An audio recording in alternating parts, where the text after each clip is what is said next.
এবার করোনা টিকা নিয়ে ভয়াবহ তথ্য দিলেন বিজ্ঞানীরা। ঝুঁকিতে টিকা গ্রহীতারা। মস্তিষ্ক, হৃৎপিণ্ড আর রক্তে দেখা দিচ্ছে জটিল ও কঠিন পার্শ্ব প্রতিক্রিয়া। জীবন বাঁচানো ভ্যাকসিনই এবার হয়ে উঠল মাথা ব্যথার কারণ। কি সেই পার্শ্ব প্রতিক্রিয়া, কি ধরনের সমস্যায় পড়তে দেখা যাচ্ছে এসব টিকা গ্রহীতাদের, এগুলো থেকে বাঁচার উপায় বা কি বলছেন বিজ্ঞানীরা, এসবের বিস্তারিত নিয়েই থাকছে এখনকার আয়োজন।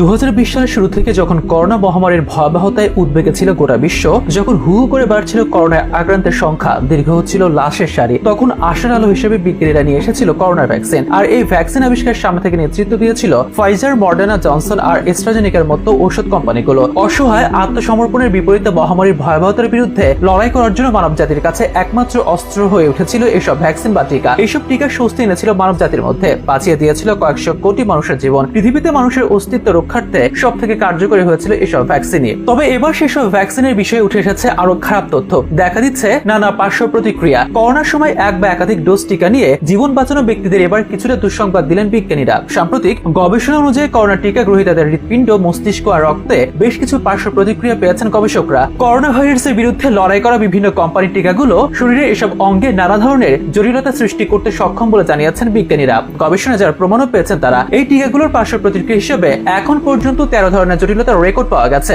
বিশ্ব স্বাস্থ্য সংস্থার গবেষণা অংশীদার নিউজিল্যান্ড ভিত্তিক GVDV এসব